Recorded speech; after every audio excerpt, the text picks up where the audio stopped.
নমস্কার। এ রাজ্যের লাখ লাখ বেকাররা যেমন সরকারের ঘোষণার অপেক্ষায় থাকে, মন্ত্রিসভা সিদ্ধান্তের অপেক্ষায় থাকে, ঠিক তেমনি যারা জেআরবিটি গ্রুপ ডি মেধা তালিকাভুক্ত হলেন তারা অপেক্ষা করছেন। তারা জানেন না যে কেন তাদেরকে অফার দেওয়া হচ্ছে না, এতই বা দেরি হচ্ছে কেন। আমরা যখন এই অনুষ্ঠান শুরু করছি বা আপনাদের প্রত্যেকের সঙ্গে আমি কথা বলা শুরু করছি, তার কয়েক মিনিট আগেও রাজ্য প্রশাসনের বেশ কয়েকজন পদস্থ আধিকারিকের সঙ্গে কথা বলার সুযোগ হলো জেআরবিটির ইস্যুতে। তারাও তাদের বিষয়টি স্পষ্ট করতে পারেননি, তারা তাদের বক্তব্য জোরালো করতে পারেননি। সেদিক থেকে রাজ্যের মুখ্যমন্ত্রী, অর্থমন্ত্রী এবং রাজ্যের মন্ত্রিসভার সদস্যরা নিশ্চয়ই বলতে পারবেন যে জেআরবিটির গ্রুপ ডির অফার কবে দেওয়া হবে, এবং যারা মেধা তালিকায় আছেন তারা অফার পাওয়ার অপেক্ষায় আছেন। আমরা আজ তাদের কথা বলবো। তার পাশাপাশি আপনারা প্রত্যেকে জানেন যে ফায়ার সার্ভিস এবং কারা দপ্তরে যে নিয়োগের বিজ্ঞপ্তি ছিল, বেশ কয়েক বছর ধরে তা রয়েছে, সেটা এখনো সম্পন্ন হয়নি, অপেক্ষায় আছেন এই রাজ্যের বেকাররা। আমরা তাদের প্রত্যেকের নিয়ে কথা বলছি, তাদের প্রত্যেকের বিষয়গুলো নিয়ে এই অনুষ্ঠান থেকে আমরা আলোচনা করব। আপনারা প্রত্যেকে কথা বলবেন এবং আপনাদের প্রত্যেকের কাছে আমাদের অনুরোধ, কম সময়ের মধ্যে মূল বক্তব্য উপস্থাপন করবেন। যদি মনে করেন আপনি এই সংশ্লিষ্ট বিষয় নিয়ে কিছু প্রতিক্রিয়া দেবেন, অবশ্যই দেবেন, এবং ব্যক্তিগতভাবে কাউকে আঘাত করার বক্তব্য নয়। আপনি একান্তই আপনার বক্তব্য রাখবেন। আপনি যা মনে করেন এই অনুষ্ঠানে কথা, আপনার কথাটা বলা খুব দরকার, সেটাই অবশ্যই করবেন। এবং কোনোভাবে রাজ্যের সরকারের কে কী করছে সেটাকে এই আয়োজনে বলার কোনো দরকার নেই। আমরা আজ নির্ধারিত যে বিষয়গুলো নিয়ে আমরা কথা বলি, প্রতিদিন যেমন কথা বলি, আজও সেই বিষয় নিয়ে আমরা কথা বলবো। এবং কোনো একটি বিষয় যেভাবে আপনি বলতে চান, ঠিক সেভাবে যদি মনে করেন যে হ্যাঁ প্রত্যেক দর্শকরা শুনবেন, হয়তো সেদিক থেকে আপনার একটা ভাবনা চিন্তার বিষয় আছে। আমি জোর করে আর আপনাকে আর কিছু বলছি না। আমি এতটুকু বলছি যে আপনি মন থেকে কথা বলুন, আপনার দৃষ্টিভঙ্গি ব্যাখ্যা করুন, এবং তার সঙ্গে আরও একবার অনুরোধ করছি কম সময়ের মধ্যে মূল বক্তব্য উপস্থাপন করে এই অনুষ্ঠানে আরও বেশি বেশি করে সকলকে কথা বলার সুযোগ করে দেবেন।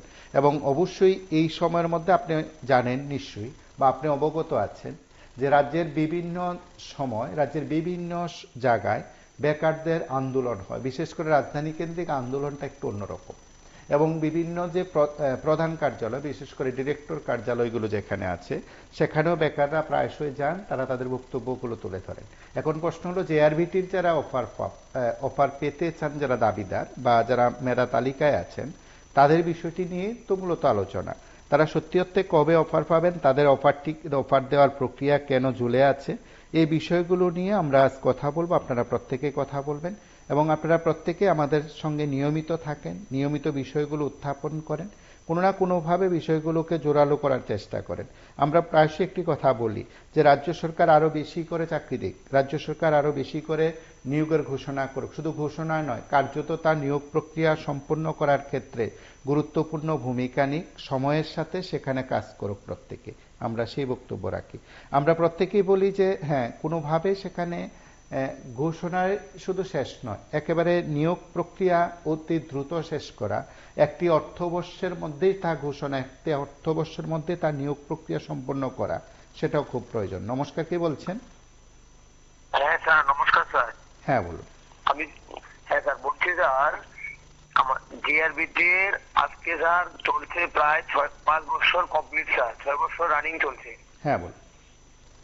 এখনো স্যার কোনো কমপ্লিটই করতে পারলো না প্রসেসিং স্যার, অথচ বিভিন্ন জায়গাতে ট্রেন মেলা মেলা মানে স্যার বিভিন্ন রকমের মানে নতুন নতুন নিয়োগ, এই সমস্ত বিভিন্ন রকমের ওরা স্যার শুধু অ্যাডভার্টাইজমেন্টই করে যাচ্ছে স্যার। আসলে কাজের কাজ এখনো তার কোনো গতি, কাজের যে গতি সেই গতি সে তারা কাজ করছে না স্যার,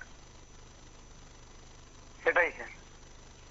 আমরা জানি না কোন গতিতে তারা কাজ করছে। আমরা এতটুকু বলি, যারা জেআরবিটির মেধা তালিকায় যারা আছেন তারা নিশ্চয়ই অপেক্ষা করছেন যে তাদের জন্য কি অপেক্ষা, তাদের জন্য কবে অফার দেওয়া হবে। আমরা বলছি যে ডাক্তার মানিক সাহা অবশ্যই সেই বিষয়গুলো খতিয়ে দেখবেন এবং অবশ্যই সেই বিষয়গুলো নিয়ে তিনি কথা বলবেন, এবং তার পাশাপাশি তিনি এও বলবেন যে এই প্রক্রিয়াটা অতি দ্রুত শেষ করে বিভিন্ন দপ্তরে, যে সংশ্লিষ্ট দপ্তরের অধীনে তাদেরকে অফার দেওয়া হবে, পরবর্তী সময় অফার প্রাপ্তির পর তাদের জয়েনিং লেটার ইত্যাদি দেওয়া হবে, সেই প্রক্রিয়া যেন খুব দ্রুত শেষ করা হয়। আমরা যে দৃশ্যগুলো আপনাদের দেখাচ্ছি অবশ্যই সেই দৃশ্যগুলো আগের দৃশ্য। যারা যারা বলছিলেন আমাদের সঙ্গে, যারা থাকেন, যারা কারা দপ্তরে নিয়োগের কথা বলছিলেন, যারা মানে জেল পুলিশে নিয়োগ বা অন্যান্য যারা আছেন তার পাশাপাশি ফায়ার সার্ভিসের ফায়ারম্যান এবং অবশ্যই যারা চালক আছেন, যারা নিয়োগের দাবি বারবার করছেন, তাদের নিয়োগের বিষয়টি তারা উত্থাপন করছেন, সরাসরি আমাদের সঙ্গে কথা বলছেন। এই এই এই ক্ষেত্রে প্রত্যেক বেকারদের যে বক্তব্যগুলো, এটা হচ্ছে সরকার নিয়োগ প্রক্রিয়া দ্রুত শেষ করুক। আমরাও বলি স্বচ্ছতার কথা বলছেন রাজ্যের মন্ত্রিসভার অন্যতম সদস্য সুশান্ত চৌধুরী 100% চাকুরির নিশ্চয়তা তিনি দিয়েছেন। অবশ্যই সেটা যেমন দরকার রয়েছে, একটি প্রক্রিয়া খুব দ্রুত শেষ করাও একটা সরকারের দায়িত্বের মধ্যে পড়ে, একটা অর্থবর্ষের মধ্যে প্রক্রিয়া শেষ করাও একটা কর্তব্যের মধ্যে পড়ে, এবং অবশ্যই এটা একটা দায়িত্বশীল সরকারের কাছে এটা প্রত্যাশা করা যায়, এটা আশা করা যায়।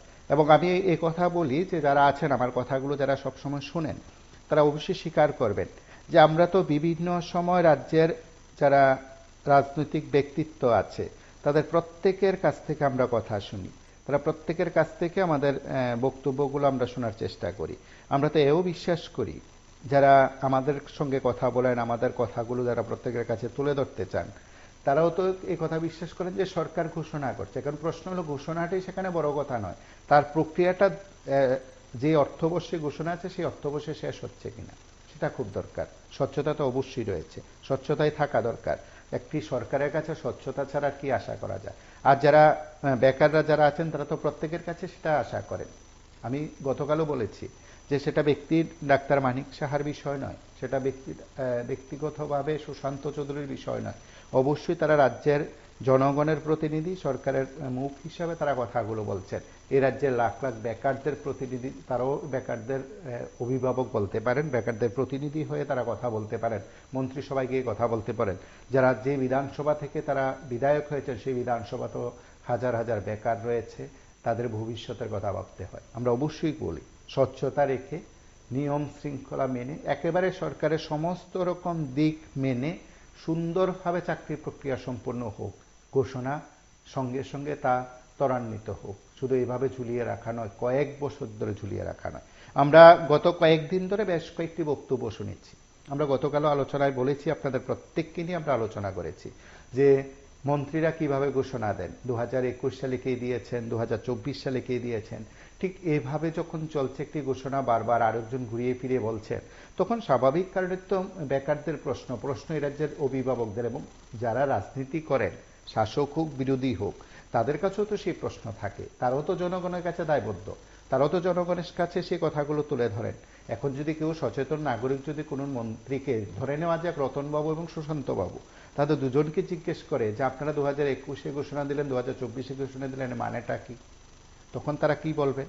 তারা দলীয়ভাবে যদি কার্যালয়ে প্রবেশ করার পর কোনো কার্যকর্তা সাহস করে তাদেরকে জিজ্ঞেস করে, তাদের কাছে কিন্তু বলা এবং যুক্তি সহ বলা তাদের দায়বদ্ধতা রয়েছে। হয়তো সংবাদ মাধ্যমের প্রতিনিধিরা বলতে পারেন সিপিএম এর দালালি করছে, বিরোধীদের দালালি করছে, বা কেউ কেউ বলতে পারেন, একটু আগ বাড়িয়ে বলতে পারেন যে সরকারের বদনাম করার চেষ্টা করছে, সরকারের নেগেটিভ সাইডগুলোই দেখা হচ্ছে, ইত্যাদি নিয়ে অনেকে অনেক রকমভাবে কথা বলতে পারেন। যদিও আমরা এগুলো পাত্তা দিই না, বিশেষ করে আমি তো দিই না, এবং আপনারা যারা শুনেন তারাও সেটা বিশ্বাস করবেন।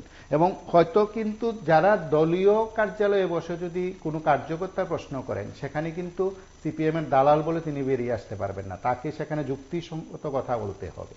কারণ সেখানে যদি তিনি সিপিএম এর দালাল বলে কার্যকর্তাকে অপমান করেন, তারপর কি হবে তো সেটা প্রত্যেকে জানে, যদি সে কার্যকর্তা একবার শক্তপোক্ত হয়ে থাকেন।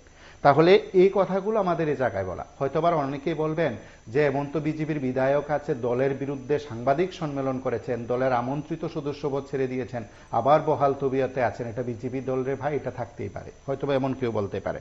কিন্তু আমরা এতটুকু বলি যে যারা ঘোষণা দিচ্ছেন, মন্ত্রিসভার ঘোষণা দিচ্ছেন, মহাকর্ণে ঘোষণা দিচ্ছেন, সেই ঘোষণাটা ব্যক্তির ঘোষণা নয়, সেটা সরকারের ঘোষণা, সরকারের মুখ হয়ে কথা বলছেন। আমরা কয়েকদিনের রাজনৈতিক প্রেক্ষাপটে কয়েকটি বিষয় শুনব, এবং বিভিন্ন সংগঠন, বিশেষ করে বামপন্থী যুব সংগঠন, চাকরি এই ইস্যুতে তারা কতটা সক্রিয় রয়েছে, তার পাশাপাশি সরকারের মুখ হিসাবে যারা ঘোষণা করছেন তাদের বক্তব্য আমরা শুনব, এবং আপনারা অবশ্যই কথা বলবেন এই অনুষ্ঠানে, আপনাদের কথাও শুনব। বিদ্যাজ্যোতি 4টা ডিস্ট্রিক্টে আমরা ভাগ করে 100টা স্কুলে আমরা দিয়েছি। এই স্কুলগুলি কার স্কুল? সরকারি স্কুল। টিচার পোস্টিং কে দেবে? আমরা। এই স্কুলগুলি পরিচালনার জন্য আমরা 100 জন একাডেমিক কাউন্সিলর নিয়োগ করব এই এপ্রিলের মধ্যেই। এপ্রিল নেক্সট একাডেমিক সেশন থেকে শুরু হবে। একাডেমিক কাউন্সিলর 100 জন নিয়োগ করব, স্পেশাল এডুকেটর 100 জন নিয়োগ করব, ফিজিক্যাল এডুকেশন টিচার 100 জন নিয়োগ করব। 100টার জন্য 100 জন, একজন প্রতি স্কুলের জন্য একজন করে। Physical education teacher, not PI. তাহলে একাডেমিক কাউন্সিলর 100 জন নিয়োগ করতে যাচ্ছি। অলরেডি 5 মোড ক্যাবিনেট অ্যাপ্রুভাল দিয়ে দিয়েছে, অর্থ দপ্তর অনুমোদন দিয়ে দিয়েছে। স্পেশাল এডুকেটর 100 জন, ফিজিক্যাল এডুকেশন টিচার 100 জন, প্রি প্রাইমারি প্রত্যেক স্কুলের জন্য 3 জন করে টিচার প্রি প্রাইমারি। আয়া গ্রুপ ডি, আয়া থাকবে প্রত্যেকটি স্কুলে। স্টাফ নার্স, পিজিটি সোশিওলজি আমাদের 25 জন আছে, আরো 75 জন আমরা নিয়োগ করব। সাইকোলজি আমাদের 25 জন আছে, 75 জন নিয়োগ করব। জিওগ্রাফি আমাদের 25 জন আছে, 75 জন নিয়োগ করব। ইকোনমিক্স 75 জন নিয়োগ করব। এন্ড লাইব্রেরিয়ান, প্রত্যেক স্কুলে লাইব্রেরি থাকতে হবে, 100 জন নিয়োগ করব। এবং এই যে জিনিসগুলো বললাম এগুলি সব মার্চের মধ্যে সমস্ত ব্যবস্থা হবে। এপ্রিলের থেকে শুরু যে হবে একাডেমিক সেশন, তখন এগুলি এই সব সিবিএস স্কুলে আমরা তাদেরকে পোস্টিং দেব। এবং এর আগে আমরা তাদেরকে তাদের পাওয়ার জন্য আমরা প্রয়োজনীয় ব্যবস্থা কিভাবে নিয়োগ করা যায় আমরা প্রয়োজনীয় পদক্ষেপ গ্রহণ করব। যে বিদ্যাজ্যোতি স্কুলগুলোতে সারা রাজ্যে যে রয়েছে 125টা স্কুল, তাতে স্পেশাল এডুকেটর নিয়োগ করা হবে। গতকালকে ক্যাবিনেটের মিটিং এ সিদ্ধান্ত গ্রহণ করা হয়েছে proposal for filling up of 112 post of special educator on fixed pay basis under the education school department. অর্থাৎ এই যে 112 খানা স্পেশাল এডুকেটর, সেটা সবাই বিদ্যাজ্যোতি স্কুলগুলোতে প্রদান করা হবে। আমি শুরুতেই যে একটা উদাহরণ দিতে চাই যে 2021 সালের ডিসেম্বর মাসের 10 তারিখ রাজ্যের মন্ত্রী রতনলাল নাথ মহাকরণে বসে প্রেস মিট করে বলেছিলেন এটা 2021 সালের ডিসেম্বর মাস, যে 22 সালের মার্চ মাসের মধ্যে বিদ্যাজ্যোতি 100টা স্কুলের জন্য 1400 জন এবং অন্যান্য স্কুলের জন্য 2622 জন, মোট 4022 জনকে 2022 সালের মার্চ মাসের মধ্যে নিয়োগ করবেন। 2022-2023 পেরিয়ে যাচ্ছে, 2024 সালের ডিসেম্বর মাসে আমরা দেখলাম রাজ্যের মন্ত্রী সুশান্ত চৌধুরী প্রেস মিট করে ঘোষণা দিচ্ছেন বিদ্যাজ্যোতি স্কুলের জন্য তারা নিয়োগ করবেন। এই যে প্রতারণার খেলা চলছে, 2021 সালে যা ঘোষণা হয়েছে, বলছিলেন মহাকরণে ক্যাবিনেটের সিদ্ধান্ত হয়েছে মার্চের 2022 নিয়োগ করবেন। 22, 23, 24 পেরিয়ে গেছে, এখন নতুন করে আবার একই পোস্ট আরেক মন্ত্রী ঘোষণা করছেন। এই প্রতারণা কার স্বার্থে আমরা জিজ্ঞেস করতে চাই। এবং এই দুইজন কখনো বাংলাতে, কখনো হিন্দিতে, কখনো ইংরেজিতে এই ধরনের প্রতারণা সাংবাদিক সম্মেলন দিনের পর দিন করে চলছে। পিআই এবং পিইটি, ফিজিক্যাল এডুকেশন টিচার কিংবা ফিজিক্যাল ইনস্ট্রাক্টর, এই নিয়োগ নিয়ে মহাকরণের ন্যূনতম 36 থেকে 37টা প্রেস মিট করেছেন বিগত 6.5 বছরে। একজন পিআই কিংবা পিইটি একজনকে নিয়োগ করেননি। টিআরবিটি একটা বোর্ড আছে শিক্ষক নিয়োগের, এটা বিজেপির একটা রাজনৈতিক দলের অফিসে পরিণত হয়েছে, মেরুদণ্ডহীন টিআরবিটি। 2022 সালের টেট পরীক্ষা নেওয়া হয় সেপ্টেম্বর মাসে, আজকে পর্যন্ত টেট পরীক্ষা বন্ধ। 2023 পেরিয়ে যাচ্ছে, 2024 পেরিয়ে যাচ্ছে। এসটিজিটির পরীক্ষা নিয়েছিল ডিসেম্বর মাস 2022 সালের ডিসেম্বর মাসের এসটিজিটির পরীক্ষা নেওয়ার পর আজকে পর্যন্ত তার রেজাল্টটা দিচ্ছেন না। এই টিআরবিটি যারা বসে আছে, মেরুদণ্ডহীন যে সমস্ত লোকরা, তারা যদি না পারে এই শিক্ষিত ছেলে মেয়েদের সঙ্গে কেন এই টিআরবিটির অধিকর্তারা প্রতারণা করছেন? মেরুদণ্ডহীন টিআরবিটির কাছে আমরা দাবি করব, আপনারা যারা দায়িত্ব নিয়ে বসে আছেন, আপনারা এটা ছেড়ে চলে যান। টিআরবিটি মানে বিজেপির কোন রাজনৈতিক দলের অফিস না, মন্ডল অফিস না। টিআরবি একটা স্বাধীন স্বশাসিত সংস্থা। তার সংবিধানে উল্লেখ আছে যে প্রতি বছর ন্যূনতম একবার টেট পরীক্ষা নিতে হবে। আর গত 6.5 বছরে মাত্র 3বার টেট পরীক্ষা হয়েছে। এই প্রতারণা সবাই মিলে অ্যাকশন করছেন। হাসপাতালগুলোতে বেহাল অবস্থা। এই এক ভয়ঙ্কর পরিস্থিতি। আমাদের রাজ্যে বেকার ছেলেমেয়েরা কাজ পাচ্ছেন না, শিক্ষিত বেকাররা হন্যহন্য হয়ে ঘুরছেন। আমাদের রাজ্যের মাত্র 40 লক্ষ, যেখানে আমাদের রাজ্যের জনসংখ্যা, তার মধ্যে প্রায় 1 লক্ষ মানুষ আছেন যারা কাজের জন্য বহিরাজ্যে চলে গেছেন। ভাবা যায় 40 লক্ষের রাজ্যের মানুষ, প্রায় 1,92,000 উপর মানুষ আছেন যারা কাজের জন্য বহিরাজ্যে চলে গেছেন। আর এই রাজ্যে বিজেপি সরকার বহিরাজ্যের লোকদের ডেকে এনে আমাদের রাজ্যে সরকারি দপ্তরে চাকরি দিচ্ছেন। কি ভয়ঙ্কর ধরনের প্রতারণা! আমাদের রাজ্যে শূন্য পদ পড়ে আছে। প্রতি বছর 5,000-এর মতন সরকারি কর্মচারী অবসরে যাচ্ছেন। গত 6.5 বছর 30,000 সরকারি কর্মচারী অবসরে গেছেন। 10,323-এর চাকরি চলে গেছে। কোন পোস্টে লোক নিয়োগ হচ্ছে না। গত বিধানসভায় রাজ্যের এক মন্ত্রী জানালেন সরকারি দপ্তরে মাত্র নিয়োগ হয়েছে 9,552 জনের। 6.5 বছরে মাত্র 9,552 জনের সরকারি নিয়োগ হয়েছে। এই যে রাজ্যের বেকারদের বঞ্চিত করা, এবং শুধু বঞ্চিত না, তাদেরকে নানাভাবে প্রতারিত করা, বহিরাজ্যের যুবকদের চাকরি দিচ্ছেন, রাজ্যের যুবকদের বঞ্চিত করে, আমরা তার বিরুদ্ধে সরব হচ্ছি, তার বিরুদ্ধে রাস্তায় নামছি, আমরা দাবি করছি সমস্ত অংশের যুবকরা রাস্তায় নামুন। অনেকগুলো আছে, ইন্টারভিউ নিচ্ছেন, রেজাল্ট দিচ্ছেন না, রেজাল্ট দিলে নিয়োগ করছেন না, টেট উত্তীর্ণরা প্রতিদিন রাস্তায় নামছেন, স্কুলের ছেলেমেয়েরা শিক্ষকের দাবিতে রাস্তায় নামছেন, টেট উত্তীর্ণ বসে আছেন, তাদের নিয়োগ করছেন না। এই যে কর্মসংস্থানের প্রশ্নের ভয়ঙ্কর অবস্থা আমরা দেখছি। এই সময়ে একই অবস্থা স্বাস্থ্য ক্ষেত্রে, একই অবস্থা সমস্ত প্রতিটা দপ্তরে শূন্যপদ খালি পড়ে আছে। আইন শৃঙ্খলার প্রশ্নে আলাদা করে কোন বিষয় আমরা উল্লেখ করতে চাই না, গোটা রাজ্যের মানুষ জানে।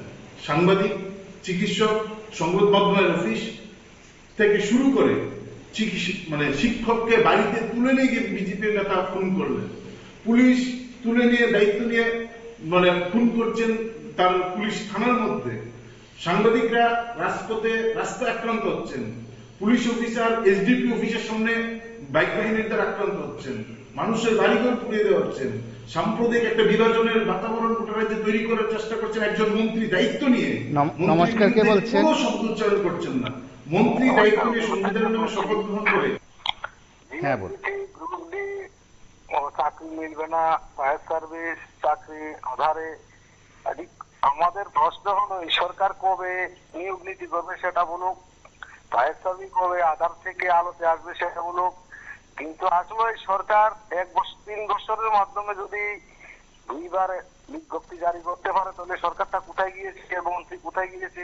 কালকে আমরা বলেছিলাম যে ত্রিপুরার মানুষ এত বোকা নয়, কারণ ত্রিপুরার মানুষকে ফাঁকি দেওয়া এত সহজ নয়। ফাঁকি যা দিয়ে দিয়েছে বিগত দিন দিয়ে গেছে।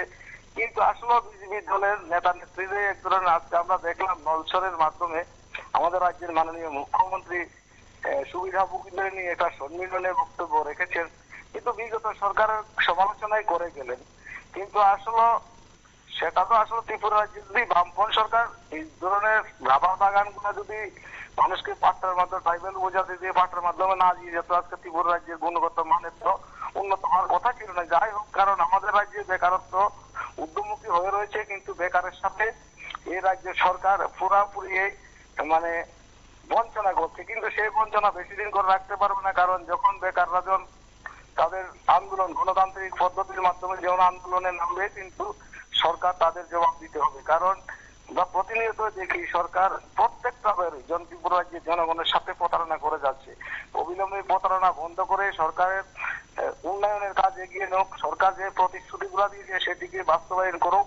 কিন্তু এখন পর্যন্ত কোনোটাই বাস্তবায়ন করছে না। কিন্তু তাদের অ্যাডভার্টাইজ গামতি নাই, বড় বড় কথা গামতি নাই, সেটা আমরা সবসময় বলি। আজকেও আমরা এই কথাটাই বলতে চাই, সরকার তুমি যে ধরনের বেকারের সাথে প্রতারণা করে যাচ্ছ, বেকারকে যেভাবে হয়রানি করছো, কিন্তু আপনাদেরকেও এই হয়রানি বেকাররা আগামী দিন করবে।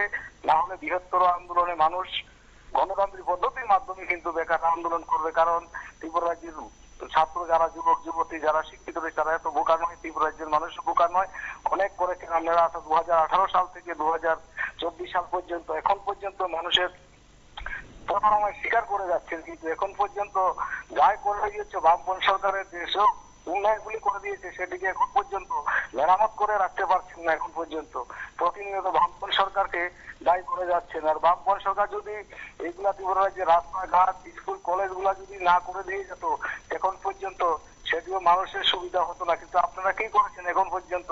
ত্রিপুরা রাজ্যে একটি রাস্তা বড় করেছেন, একটি কলেজ করেছেন, একটি বড় বিদ্যালয় করেছেন, কিচ্ছু করতে পারেনি। গ্রাম পঞ্চায়েত যেটি করে দিয়েছে এটিও এখন ভেঙে চুরমার বড় বড় জঙ্গল হয়ে রয়েছে। কিন্তু আমরা আশা করি এই সরকারের কাছে আমরা আবেদন করব, আপনারা যে প্রতিশ্রুতিগুলো দিয়েছেন সেই প্রতিশ্রুতিগুলো যদি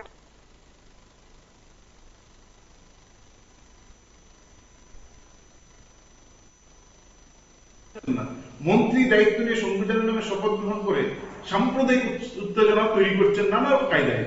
এই যে ভয়ঙ্কর পরিস্থিতি, রাজ্যের মেয়েরা, রাজ্যের মায়েরা তারা পর্যন্ত নমস্কার, কে বলছেন?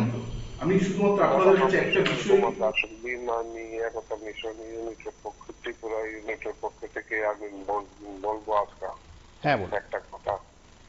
দেখুন, আমাদের দেশের বেকাররা হাল অবস্থা কি করতে, শিক্ষিত বেকাররা হাল অবস্থা সরকারগুলি কি করতেছে,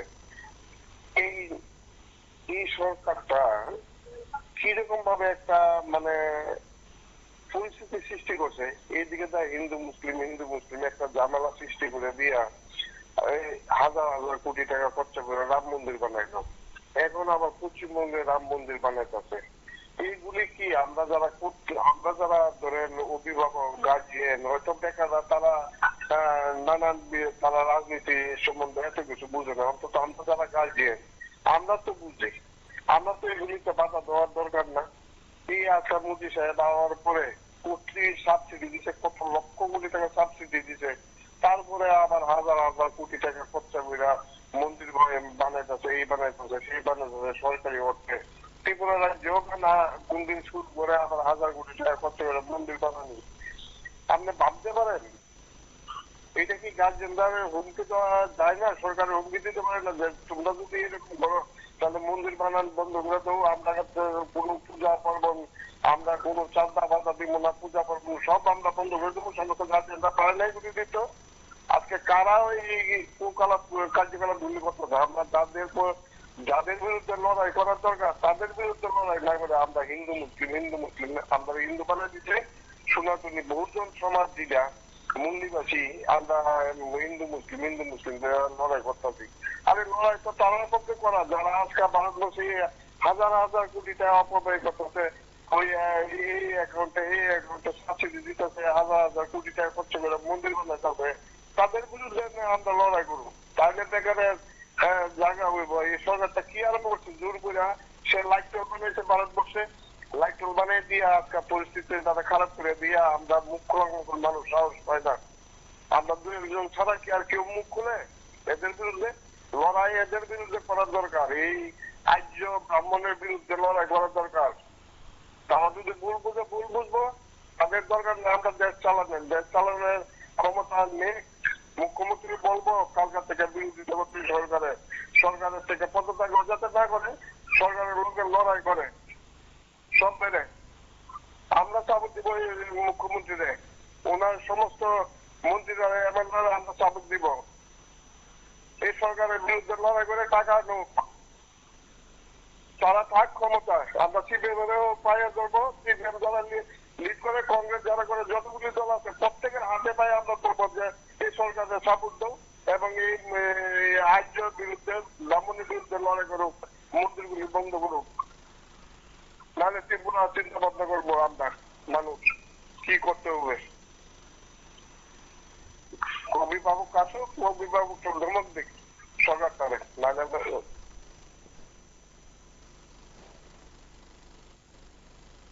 শুধুমাত্র আপনাদের কাছে একটা বিষয় আমি নমস্কার, কে বলছেন? যে আমার বলছিলাম হ্যাঁ বলুন। এখন অফার অনেকেরই অফার মিলছে না বা সম্পূর্ণ হয়নি দেখছি। আজকে দেখলাম আবার আমাদের বিভিন্ন মিডিয়ার মাধ্যমে কি স্টেটের মানে টিআরবিটির কাছে পরীক্ষার জন্য বিজ্ঞপ্তি বের হয়েছে। তো বিজ্ঞপ্তি আসবে, উত্তীর্ণ হবে, আবার স্টেট উত্তীর্ণ হয়ে আবার ওই কি বলবো শিক্ষা দপ্তরের অধিকর্তার দপ্তরে শিক্ষামন্ত্রী বাড়ির সামনে গিয়ে অপমানিত হবে শিক্ষিত বেকাররা। এগুলি আমি দেখুন ব্যক্তিগতভাবে বলবো ফুললি একদম সম্পূর্ণভাবে আমলাতান্ত্রিক শাসন ব্যবস্থা চলছে ত্রিপুরাতে। কয়েকটা আমলা, মুসলিমে কয়েকটা আমলা, ওনারা যা বলেন, যারা আছেন জনপ্রতিনিধি ওনারা তাই করেন। হ্যাঁ, কারো কোনো ব্যক্তিগত মানে ক্ষমতা নেই যে কিছু করার। মনে করুন আপনার আমাকে একটা দপ্তর দেওয়া হয়েছে, আমি কিন্তু আপনাকে না জিজ্ঞেস করে এই দপ্তরে কোনো কল কাটে নাড়াতে পারবো না। এরকম ব্যক্তি কয়েকজন আছে পাকনা, অতি বিচক্ষণ আমলা, ওনারা যা বলবেন সব এইভাবেই চলে। আর তারপর দেখুন মেডিসিনের মধ্যে এটা প্রশাসন আছে, তারপর এডিসির যারা শাসক ক্ষমতায় ছিলেন এখনো আছেন প্রধান বিরোধী দল, ওনাদেরও 2 না 3 জন মন্ত্রী আছেন, ওনাদের দপ্তরে কোনো নিয়োগ নেই, ওনারা নিশ্চুপ।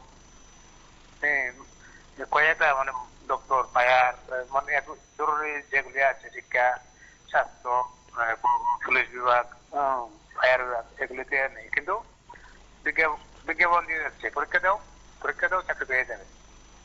তো ওনারাও জানে যে যারা মনে করুন প্রেস কনফারেন্স করে ওনাদেরও কিছু করার নেই, উপর থেকে নির্দেশ আসে তো প্রেস কনফারেন্স করে দেও কালকে বা অমুক দিন একটা অ্যাডভার্টাইজ দিয়ে দিবে। তারপর তো মানে অনেক কিছু পদ্ধতি থাকে, এই পদ্ধতি করতে করতে কয়েক বছর আরো চলে যাবে। মনে করুন ফর্ম ফিল আপ করা হলো অনলাইনে 200, 300, 400, 500 টাকা করে যাবে, তারপর পরীক্ষা হবে মনে করুন আরো 2.5 বছর পরে। এখন এডিসি ভিলেজ কাউন্সিলের নির্বাচন হওয়ার সম্ভাবনা কম, না হতে পারে। দেখলাম ওই এডিসির যে সুপ্রিমো আছে বা প্রধান যে ক্ষমতা গঠন করেছিল সে দেখলাম এখন অন্য কিছু বকছে, কিন্তু ওনার যে এরিয়া, ওনার যে পাহাড় এলাকা, পাহাড়ের কি অবস্থা? পাহাড়ে তো এখনো মানে জেলা পরিষদ ওনার হাতে সম্পূর্ণ, প্লাস সারা রাজ্য ওনার হাতে, রাজ্য সভায় ওনার মন্ত্রী আছে। কি করছে পাহাড়ে, কি হচ্ছে? কিছু না, সব কিছু বোকা বানাচ্ছে। আর যারা শিক্ষিত বেকার মানে সুশিক্ষিত বেকার, শিক্ষিত প্রতিগত শিক্ষিত হলে হয় না, সুশিক্ষিত বেকার, ওনাদের মানে ভিতরে একটা আবেগ, একটা আশা, একটা ভরসা, ওনাদের পরিবারের অনেকের ঋণ নিয়ে শেষ জীবনে যা পেতেন তার ঋণ নিয়ে ছেলেকে মেয়েকে অনেক শিক্ষিত করেছে দেশ।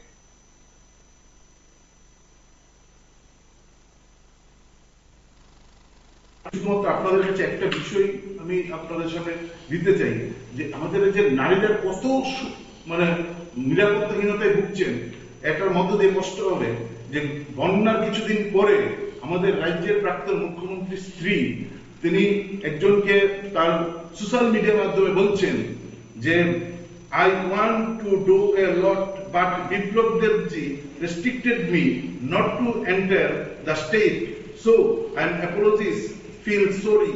আমাদের রাজ্যের প্রাক্তন মুখ্যমন্ত্রী তার স্ত্রীকে রাজ্যে আসার জন্য রেস্ট্রিক্টেড করে দিয়েছেন, রাজ্যে আসতে দিচ্ছেন না। তার মূল কারণ হচ্ছে যে আমাদের রাজ্যের যা বিপ্লব দেব শুরু করে দিয়েছিলেন মানিক শাহের নেতৃত্বে তার চূড়ান্ত জায়গায় গিয়ে দাঁড়িয়েছে। ফলে প্রাক্তন মুখ্যমন্ত্রী পর্যন্ত বিপ্লব কুমার দেব পর্যন্ত মনে করছেন এ রাজ্যের মহিলারা সুরক্ষিত না, যে কারণে ওনার স্ত্রীকে আমাদের রাজ্যে আসতে দিচ্ছেন না। কোন ভয়ঙ্কর জায়গায় গিয়ে, এবং তার সূচনা করেছিলেন তৎসময়ে বিপ্লব কুমার দেবের নেতৃত্বে এই জঙ্গলের রাজত্ব কায়েম হয়েছিল। আজকের এই জঙ্গলের রাজত্বে নিজের স্ত্রীকে পর্যন্ত রাজ্যে পাঠাতে ভয় পাচ্ছেন। এ হচ্ছেন আইন শৃঙ্খলা সংক্রান্ত, এবং তার থেকে জ্বলন্ত উদাহরণ কিছু হতে পারে না। এবং আমরা মনে করি অন্য কোনো কারণে একজন প্রাক্তন মুখ্যমন্ত্রীর স্ত্রীকে আটকে রাখবেন, এ রাজ্যে আসতে দেবেন না, এটা হতে পারে না। নিরাপত্তাহীনতায় স্ত্রীর নিরাপত্তা থাকবে না বলে তাকে আমাদের রাজ্যে আসতে দিচ্ছেন না। নেশার বারবারন্ত চূড়ান্ত জায়গায়, স্কুলের ছেলেমেয়েরা পর্যন্ত নেশা আক্রান্ত হচ্ছে, ছবি বেরোচ্ছে পত্রিকায়, বিজেপি নেতা নেত্রীর গাঁজা বাগানের ছবি প্রকাশ হচ্ছে। আমাদের রাজ্যে আইন শৃঙ্খলা যারা দেখেন পুলিশ, সেই বাগানের ছবি দেখছেন না। একটা শুধু এই না, নানাভাবে সমাজটা ধ্বংসের কিনারায় গিয়ে দাঁড়িয়েছেন। পরিকল্পিতভাবে সরকার, শাসক দল প্রত্যক্ষ পরোক্ষভাবে এই নেশার কারবার গোটা রাজ্যে ছড়িয়ে দিয়েছেন। তাতে আমাদের রাজ্যটা শেষ হচ্ছে, স্কুলের ছেলেমেয়েরা আক্রান্ত হচ্ছেন, এই নেশার প্রকোপে পরে HIV সংক্রমণের সংখ্যা বাড়ছে, স্কুলের দরজায় এখন নেশা বিক্রি হচ্ছে, নেশার সামগ্রী প্রতিটা গলিতে। এবং তা মাতব্বরা করছেন। ফলে এই যে ভয়ঙ্কর যে গোটা রাজ্যের এই পরিস্থিতির মধ্যে আমরা আন্দোলন কর্মসূচি গ্রহণ করেছি। আমরা এটাও বলতে চাই, আমাদের আন্দোলন মানে আমরা বিভিন্ন সময় দেখেছি অনেকে আন্দোলন নেশা কারবারিদের নিয়ে আন্দোলন করে।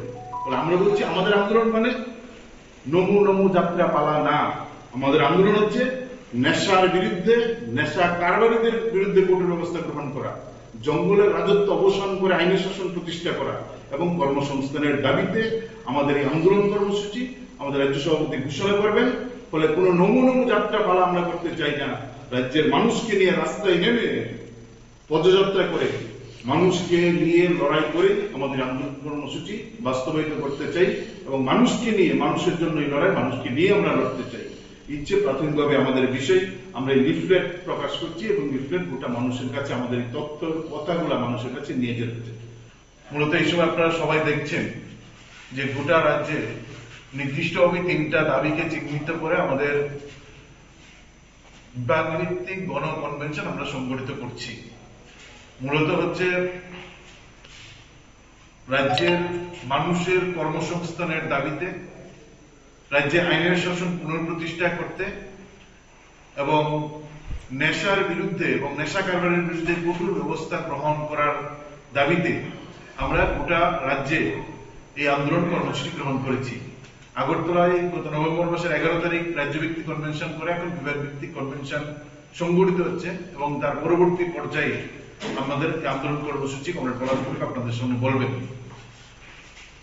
এই প্রসঙ্গে যেটা বলার, যে নির্দিষ্টভাবে 3টা এই দাবি সনদ আমরা তৈরি করেছি রাজ্যের প্রতিটা মানুষের স্বার্থে, দলমত নির্বিশেষে প্রতিটা ঘরে এই সময়ে এই 3টা দাবি কোনো একটা সমস্যা নিয়ে রাজ্যের ধর্মনগর থেকে সাবরুম সমস্ত দলের, সমস্ত বর্ণের, সমস্ত অংশের মানুষ এই সমস্যায় জর্জরিত। রাজ্যে যারা আমাদের মন্ত্রীরা আছেন তারা ব্যস্ত রাজ্যের মানুষকে কিভাবে প্রতারিত করা যায়, কিভাবে তাদেরকে নানা সুযোগ সুবিধা থেকে বঞ্চিত করা যায়, তাদেরকে কিভাবে দাবিয়ে রাখা যায় সেই চেষ্টায়। কর্মসংস্থানের দাবিতে আইনের শাসন পুনঃপ্রতিষ্ঠা করতে এবং নেশার বিরুদ্ধে ডিওয়াইএফআই এবং টিওয়াইএফ আমরা রাজ্যব্যাপী যে আন্দোলন কর্মসূচি গ্রহণ করেছি তার প্রেক্ষাপট সম্পর্কে ডিওয়াইএফআই এর রাজ্য সম্পাদক আপনাদের সামনে বিস্তৃতভাবে আলোচনা করেছেন।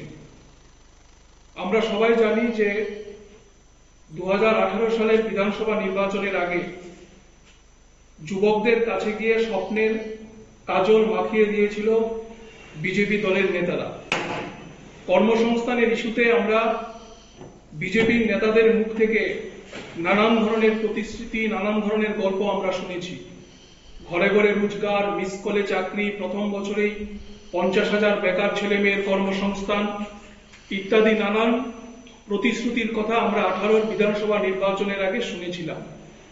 কিন্তু আজকে 2024 সালে দাঁড়িয়ে আমরা লক্ষ্য করছি যে আমাদের ত্রিপুরা রাজ্যের বিভিন্ন সরকারি দপ্তরগুলোতে হাজার হাজার শূন্য পদ খালি পড়ে আছে। এই শূন্য পদগুলোতে লোক নিয়োগ করার জন্য সরকারের শুধুমাত্র লোক দেখানো তারা অভিযান করছেন, কিন্তু যারা আসল নেশার কিংপিন, শাসক দলের যারা মাতব্বররা তার সাথে যারা যুক্ত, তাদের ধরার সাহস দেখাতে পারছেন না। ফলে স্বাভাবিকভাবে আমাদের রাজ্য ত্রিপুরা আজকে এই উত্তর পূর্বাঞ্চলের মধ্যে নেশার করিডোর হিসাবে ব্যবহৃত হচ্ছে। আমি শুধু আপনাদের কাছে বলতে চাই যে গতকালকে আমাদের রাজ্যের মুখ্যমন্ত্রী সরকারি একটি অনুষ্ঠানে বক্তব্য রাখতে গিয়ে এই নেশার বাড়বাড়ন্ত নিয়ে তিনি নিজে উদ্বিগ্ন, নিজে উদ্বেগ প্রকাশ করেছেন। এবং আপনারা শুনলে অবাক হবেন, রাজ্য সরকার এখন সিদ্ধান্ত গ্রহণ করতে বাধ্য হচ্ছে রাজ্যের 8টি জেলায় 8টি নেশা মুক্তি কেন্দ্র খোলা হবে এবং এটা বিধানসভায় নাকি বিল পর্যন্ত পাশ করানো হয়েছে। এই হচ্ছে আমাদের ত্রিপুরা রাজ্যের সরকারের অগ্রাধিকার, কাজের অগ্রাধিকার কোন ক্ষেত্রটা এটা আপনাদের চোখের সামনে পরিষ্কার হচ্ছে। ফলে এইরকম একটা প্রেক্ষাপটে দাঁড়িয়ে আমাদের রাজ্যের ভবিষ্যৎ প্রজন্মকে তাদের হাতে কাজের ব্যবস্থা করা, নেশার হাত থেকে যুব সমাজকে রক্ষা করা এবং আইন শৃঙ্খলার যে চূড়ান্ত অবনতি আমাদের রাজ্যে ঘটছে তার হাত থেকে রাজ্যের সমস্ত নাগরিকদের রক্ষা করার জন্য ডিওয়াইএফআই এবং টিওয়াইএফ আমরা রাজ্যব্যাপী আন্দোলন কর্মসূচি গ্রহণ করেছি। এবং আপনারা জানেন যে গত সেপ্টেম্বর মাস থেকে এই দুটি সংগঠনের উদ্যোগে আমরা নানান পর্যায়ে ধারাবাহিকভাবে আমরা রাজ্য জুড়ে নানান পর্যায়ে আন্দোলন কর্মসূচি গ্রহণ করেছিলাম এবং এই আন্দোলন কর্মসূচি এখন নতুন ভাবে আমরা শুরু করতে চাই। এবং এই যেহেতু নেশা নিয়ে কথাবার্তা হচ্ছে, বলতে চাই একটাই কথা, একটা বিধানসভা কেন্দ্র যদি নেশা মুক্ত করতে পারতো রাজ্য সরকারকে আমি ফেরত জানাতাম, কিন্তু পুলিশ চলে আসে না 10 মিনিটের ভিতরে বা 24 ঘন্টার ভিতরে আপনার সমস্ত নেশা বিরোধী অভিযান তারা করতে পারে। কারণ পুলিশের কাছে এমন কোনো ইনফরমেশন নেই যে নেশা কে বিক্রি হচ্ছে, নেশা কে খাচ্ছেন। যদি স্পেশালিস্ট ইনকাউন্টার করতো নেশা বিরোধী অভিযানে, নেশা ইনকাউন্টার করে দেবো। সেটা যদি একবার চালু হয়, 1-2 মাস নেশা বিরোধী অভিযানে যদি এনকাউন্টার করে, আজকে লাগবে না, নেশা বিরোধী এমনি সমস্যা হয়ে যাবে। একটা বিধানসভা কেন্দ্র যদি নেশা মুক্ত হতো, একটা ভিতরে একটা ধরনের নেশা বিরোধী অভিযান সম্পূর্ণ হয়নি, তো পুরো রাজ্য নিয়ে কিভাবে করবে তারা? 60টার ভিতরে একটা তো করে দেখাতে পারতো। তারা পুরো ত্রিপুরা রাজ্যকে নেশা মুক্ত করাতে যাচ্ছে, অথচ একটা বিধানসভা কেন্দ্রতে আমরা নেশা মুক্ত ত্রিপুরা করতে পারিনি, তো 60টা কিভাবে করবে তারা? আর সবাই তো নেশার সাথে জড়িত হতে, কালোবাজার সব তো নেশার ভিতরে আসছে। এতটুকু বলা কি দাদা? আর পুলিশ সব জানে, পুলিশ চাইলে 10 মিনিটের ভিতরে বা আধা ঘন্টার ভিতরে পুরো নেশা মুক্ত করতে পারে, কারণ তাদের কাছে গোপনীয় ইনফরমেশন সব আছে, তারা সব জানেন নেশা কোথেকে আসছেন, কোথেকে যাচ্ছে নেশা, সব জানে তারা।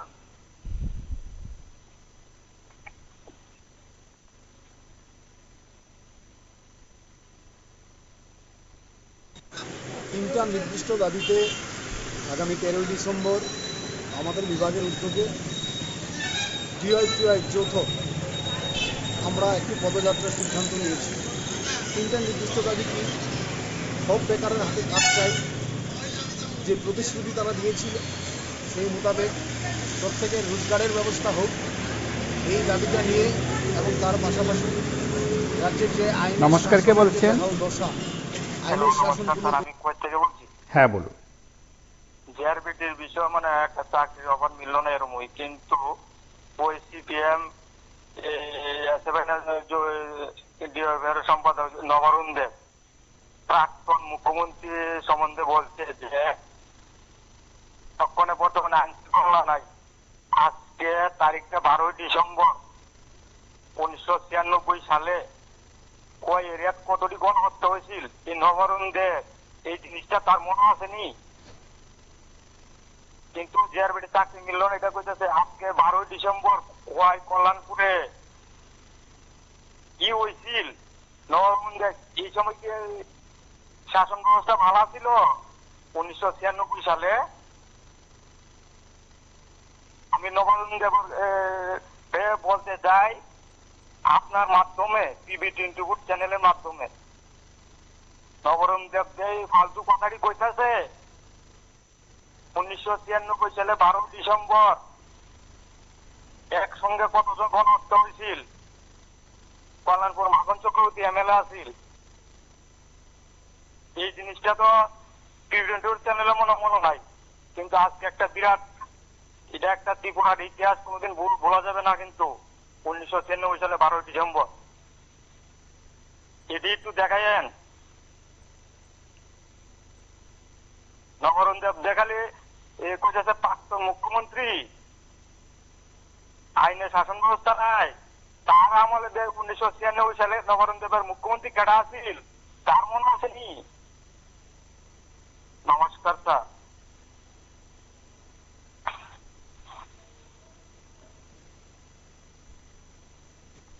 আইনের শাসন পুনঃপ্রতিষ্ঠার দাবিতে এবং এই যে ক্রমবর্ধমান নেশার রমরমা গোটা রাজ্য জুড়ে, তার বিরুদ্ধে প্রশাসনকে কঠোর এবং কার্যকরী পদক্ষেপ গ্রহণ করতে হবে।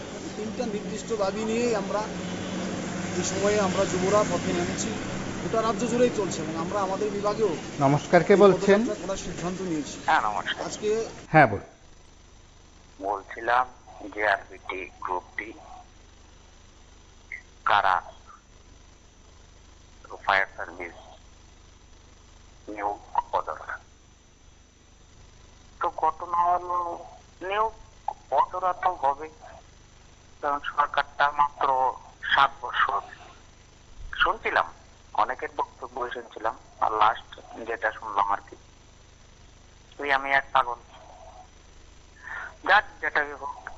তবে নবারুণ বাবু যেভাবে বলছেন আর কি, প্রথমে 10 বছর, তারপর 25 বছর, মধ্যে 5 বছর, এটাও 2 years কংগ্রেস জোট সরকার ছিল, 37,500 চাকরি দিয়েছিল। তো 5 বছরে, আজকে 7 বছরের সরকারটা, জনসংখ্যা বৃদ্ধি পেয়েছে আমাদের। তো আমাদের যদি জনসংখ্যা বৃদ্ধি পায়, চাকরি প্রত্যেকটা দপ্তরে শূন্যপদ কত আছে, সরকার কেন শ্বেতপত্র প্রকাশ করছে না? আমরা তো চাই, জনগণ কি চাই? জনগণ চাই সুন্দর, প্রত্যেক দিন আমরা সুন্দরভাবে চলতে চাই, আর সাধারণ আম জনতা চায় জল, বিদ্যুৎ, বাসস্থান। আজকে প্রত্যেকটা দিকে গেলেই শোনা যায় টাকা দিতে হবে, ঘুষ দিতে হবে। সংসদেও শুনলাম এটা নিয়ে চলছে বিতর্ক। তো বিতর্ক থাকবে, কিন্তু সরকারের যে আছে তার তো দায়িত্ব যে এগুলা হয়েছে, এগুলা হয়নি। তো পাশাপাশি প্রথমে বলেছি 7 বছর আর 10 আর 25 নবারুণ বাবু বলেছেন, কিন্তু তিনি কোথায় ছিলেন এতদিন? যে 25 বছর ছিলেন, ওনার বয়স যদিও এই 10 বছর ধরলে, আগের 5 বছর ধরলে মোটামুটি 40 এবার। তো ঘটনা হলো আমরা সমাজের কীট হয়ে যাচ্ছে আস্তে আস্তে, প্রতিবাদ নেই, ড্রাগস নিয়ে কথা বলা হচ্ছে। আরে কি, প্রশাসনটা কোথায়? আমাদের যে ডিআইজি, আইজি সব আছে, কি রঞ্জন জানি, তো উনি কি করছেন? মুখ্যমন্ত্রী স্বরাষ্ট্র দপ্তর, উনি কি করছেন? আগে কি ছিল? আগেও ছিল, নবারুণ বাবু আবার ফিরে যেতে হয়, তখনও তো ছিল, এখনো আছে, এখন মাত্রা অতিরিক্ত হয়ে যাচ্ছে। তো আমি আগেও বলেছি তৃষ্ণার্ত, কিন্তু 7 বছরও তাদের তৃষ্ণা মেটেনি। তার জন্য এখন বিজেপির দলের নির্বাচন চলছে, খাওয়া খাওয়া চলছে, এটা চলতে থাকবে, আমরাও দেখতে থাকি। নমস্কার, শুভরাত্রি, ভালো থাকবেন, সুস্থ থাকবেন।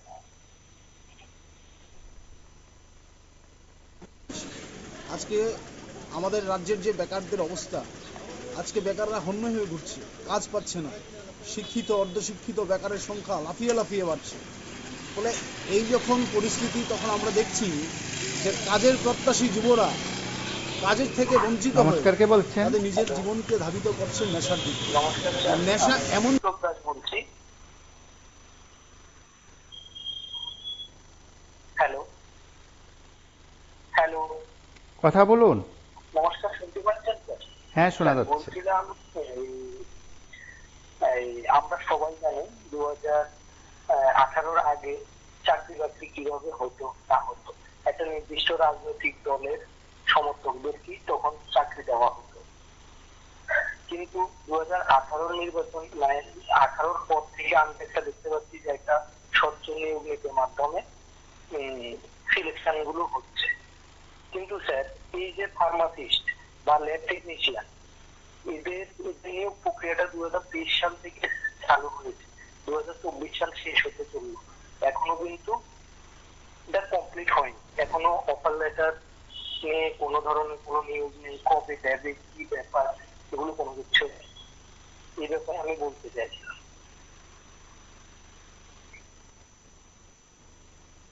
আপনি বলুন। হ্যাঁ স্যার, এটাই আমার কথা আর কি, যে নিয়োগ নীতি স্বচ্ছ হচ্ছে কিন্তু অনেক লেট হয়ে যাচ্ছে, 2 বছর 2.5 বছর হয়ে যাচ্ছে এক একটা, কিন্তু কমপ্লিট হচ্ছে না।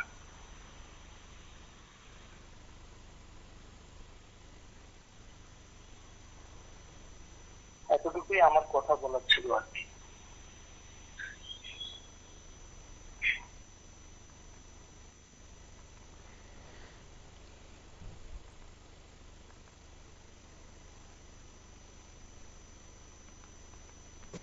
নমস্কার, কে বলছেন? নেশার অরাল গ্রাসে আমাদের রাজ্যে এখন সরকার বেকারদের নিয়ে ভাবছে না, সরকার ভাবছে এখন বাংলাদেশ নিয়ে।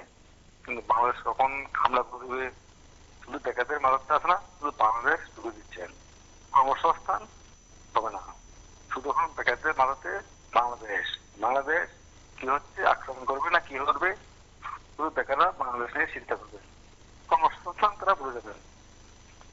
বাংলাদেশ স্বাধীন হলে কর্মসংস্থান হয়ে যাবে, বাংলাদেশ দখল করলে কর্মসংস্থান হবে, মানে একটা বোঝাচ্ছেন শুধু বাংলাদেশ, অ্যাকশন মুভমেন্ট এখন বাংলাদেশ। কিন্তু গভর্নমেন্ট কি করবে না করবে সেটা তাদের বিষয়। স্টেট বলেছিল স্কুল দিলে চাকরি হবে, কিন্তু হয়নি, শুধু বেকারদের নিয়ে বলছে এখন বাংলাদেশ ইস্যু হতে গেলে কর্মসংস্থান হয়ে যাবে, যখন বেকাররা বাংলাদেশ উপরে যাবো আর কি, কারণ তারা কর্মসংস্থান ঘুরে দিচ্ছেন বাংলাদেশ উপরে।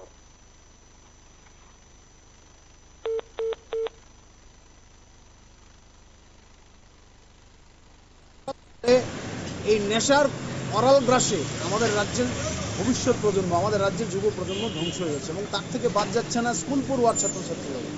স্কুল পড়ুয়া ছাত্রছাত্রীও শত শত সংখ্যায় আজকে আমাদের রাজ্যে এইচআইভিতে আক্রান্ত হচ্ছে। এই পরিস্থিতিতে দাঁড়িয়ে আমরা একদম সঠিক এবং সময় উপযোগী আমরা এই দাবিটা তুলেছি যে কাজের ব্যবস্থা করতে হবে যুবকদের জন্য, এবং নেশার বিরুদ্ধে প্রশাসনকে কঠোর কার্যকরী পদক্ষেপ গ্রহণ করতে হবে। তার পাশাপাশি সবচেয়ে ভয়ঙ্কর যেটা আইনের শাসন। আজকে গোটা রাজ্য জুড়ে চুরি, ছিনতাই, ডাকাতি, প্রথম দিকে ছিল এটা বামপন্থীদের ওপর, আমরা ওই সময় বলেছিলাম যে এই আক্রমণ শুধু বামপন্থীদের ওপর থাকবে না, পর্যায়ক্রমে সাধারণ মানুষের মধ্যে এটা নেমে আসবে। আজকে আমরা দেখছি গোটা রাজ্য জুড়ে, ধর্মনগর থেকে আগরতলা থেকে সাবরুম, আমাদের রাজ্যের মা বোনেরা তাদের ইজ্জত, তাদের সম্ভ্রম আজকে লুণ্ঠন হচ্ছে, এবং বেশিরভাগ ক্ষেত্রেই শাসক দলের চুনোপুটি নেতারা আজকে এই ধরনের ঘটনাগুলি সংঘটিত করছে। এবং সবচেয়ে অবাক করার বিষয় যেটা, আমাদের রাজ্যের রাষ্ট্রপতি খালাসপ্রাপ্ত পুলিশ আজকে কোনো সদর্থক ভূমিকা গ্রহণ করতে পারছে না অপরাধীদের বিরুদ্ধে। ফলে স্বাভাবিকভাবে পুলিশের এই নিষ্ক্রিয়তায় আজকে গোটা রাজ্য সমাজদ্রোহীদের দখলে চলে যাচ্ছে। আগরতলা শহরের পশ্চিম জেলায় গত 10 মাসে প্রায় 50 জনের উপর খুন হয়েছে। সাম্প্রদায়িক সুরসুরি আমরা দেখছি, মানুষ যখন তাদের জীবনের নানান সমস্যা নিয়ে তটস্থ, তখন এই জায়গায় মানুষের দৃষ্টিটাকে অন্যদিকে ঘুরিয়ে নিয়ে যাওয়ার জন্য বাংলাদেশের ইস্যুকে কেন্দ্র করে আমাদের রাজ্যে আমরা দেখলাম যে নানা ধরনের সাম্প্রদায়িক উস্কানি সংঘটিত হচ্ছে, এবং শাসক দলের সরকারের মন্ত্রীরা এই ক্ষেত্রে সদর্থক ভূমিকা গ্রহণ করছে। আমরা সব কিছু মিলিয়ে এই সময়ের মধ্যে দাঁড়িয়ে মানুষের জীবনের যে সমস্যাগুলি, যুবরা আওয়াজ তুললে পরেও এই দাবিগুলি হচ্ছে জনসাধারণের দাবি, জনমানুষের দাবি। এই দাবিগুলি নিয়ে আমরা রাস্তায় নামছি, একদিকে কাজের দাবিতে, একদিকে আইনের শাসন, নেশার বিরুদ্ধে, এবং এই যে সাম্প্রদায়িক বিভাজন, আমাদের রাজ্যের যে একটা ঐতিহ্য, ঐক্য, মানুষে মিলন, এটাকে ভাঙবার চেষ্টা করছে আজকে বিজেপি, আজকে শাসক দল, আজকে সরকার। ফলে প্রত্যক্ষ পরোক্ষভাবেই আজকে এই ধরনের ঘটনাগুলি সংঘটিত হচ্ছে। আমাদের রাজ্যটাকে, আমাদের রাজ্যের যুব প্রজন্মকে বাঁচাতে টিআইএফ আমরা মনে করি আমরা একটা সমাজে দায়বদ্ধ সংগঠন। এই দাবিগুলি নিয়ে মানুষের দৃষ্টি আকর্ষণ করার জন্য আজকে আমরা এখানে ওয়ার্নিং করছি। আমরা নিয়োগ করছেন না, তারা প্রতিদিন রাস্তায় নামছেন। ফায়ার সার্ভিসে ইন্টারভিউ হয়েছে, লিখিত পরীক্ষা হয়েছে, ফিজিক্যাল পরীক্ষা হয়েছে, তাদের নিয়োগ করছেন না। পুলিশের কনস্টেবল নিয়োগ হচ্ছেন না, পরীক্ষা হয়েছে। এসপিউর পরীক্ষার জন্য শত শত ছেলে মেয়ে প্রতিটা থানাতে লাইনে দাঁড়িয়ে, সকালে লাইনে দাঁড়িয়েছে, রাত্রি পর্যন্ত লাইনে দাঁড়ানোর পর এখন আর ফর্ম জমা দিয়েছেন, অ্যাপ্লিকেশন করেছেন, এসপিউ নিয়োগ হচ্ছে না। পুলিশ এক্সিকিউটিভের কথা অনেকে বলেছিল, আমরা শুরুতে বলছিলাম এটার মধ্য দিয়ে নানা দুর্নীতি হবে, কিন্তু আমরা দেখছি পুলিশের এক্সিকিউটিভ নিয়োগ করছে না। এই করে পিআই নিয়োগের তো বলছিল পঙ্কজ, পিআই নিয়োগের প্রেস মিট হয়েছে মিনিমাম 50 বার। একবার এক সপ্তাহ আগে করেন রতনলাল বাংলাতে, তার এক সপ্তাহ পরে হিন্দি আর ইংরেজিতে করেন সুশান্ত চৌধুরী। দেখবেন পিআই নিয়োগের প্রেস মিট হয়েছে 50টা, কিন্তু কে নিয়োগ হয়েছে মাত্র 0। ইঞ্জিনিয়ার 2017 সালের পর রাজ্যে একটা ইঞ্জিনিয়ার নিয়োগ নেই, কিন্তু আমাদের রাজ্যে এনআইটি আছে, আমাদের রাজ্যে পিএইচডি আছে, বামফ্রন্ট সরকার তৈরি করেছেন, আমাদের রাজ্যের প্রতিটা জেলাতে পলিটেকনিক কলেজ আছে, আমাদের রাজ্যের প্রতিটা মহকুমাতে কেআইটি আছে, আমাদের যেখানে সভাটা করছে তার পেছনে মহিলা পলিটেকনিক আছে। হাজার হাজার ছেলে মেয়ে রাজ্যের বাইরে থেকে পড়াশোনা করে ইঞ্জিনিয়ারিং ডিপ্লোমা ডিগ্রি পাস করে বেরিয়ে এসেছেন। একটা ছেলে মেয়ের চাকরি নেই। 2017 সালের পর একজন ইঞ্জিনিয়ার রাজ্যের সরকার এই সরকার নিয়োগ করেনি। নার্স নিয়োগ বন্ধ, আউটসোর্সিং এ নার্স নিয়োগ হচ্ছেন। বিদ্যুৎ দপ্তরে নিয়োগ বন্ধ, আউটসোর্সিং এ বিদ্যুৎ দপ্তরে নিয়োগ হচ্ছেন। এই যে করে করে একটা ব্যাপক সংখ্যক যুবক বেকার তৈরি করছেন। এই বেকাররা একটা সময় একটা অংশের বেকার, সবাই না মনে করছেন আর কি হবে, সামনের দিকে একটা অন্ধকার ভবিষ্যৎ, আর এই অন্ধকার ভবিষ্যতে পড়িয়ে যাওয়ার জন্য একটা সুন্দর নেট, একটা জাল, মাকড়সার জাল গোটা রাজ্যের উপর বিছিয়ে দিয়েছেন। তার নাম হচ্ছে নানা ধরনের নেশা। সরকারিভাবে সরকারি স্কুল বন্ধ করছেন, দেশি বিদেশি বিরোধী মদের লাইসেন্স দিচ্ছেন, আর প্রতি পাড়াতে আমাদের রাজ্যের মাতব্বর যারা আছে শাসক দলে তাদের বলে যাচ্ছেন তোমাদের পুলিশ ধরবে না, পুলিশকে আমরা বলে দিচ্ছি।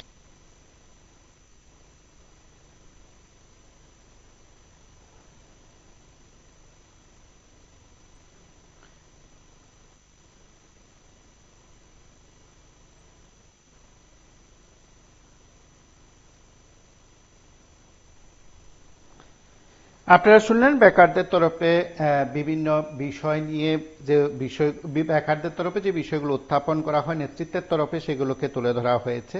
সেদিক থেকে আমরা কথা শুনলাম ভারতীয় গণতান্ত্রিক যুব ফেডারেশনের বিভিন্ন স্তরের নেতৃত্বের বক্তব্য। রাজ্য সরকারের তরফে অবশ্যই হয়তো আরো অনেক ঘোষণা থাকবে, হয়তো গত 2 বছর 3 বছর আগে যে ঘোষণা ছিল আবারও সেই ঘোষণা হতে পারে। আমরা শুধু বলি বেকারদের জন্য ভাবুক সরকার, প্রকৃত অর্থে ভাবুক। আজ এ পর্যন্তই। নমস্কার, শুভরাত্রি।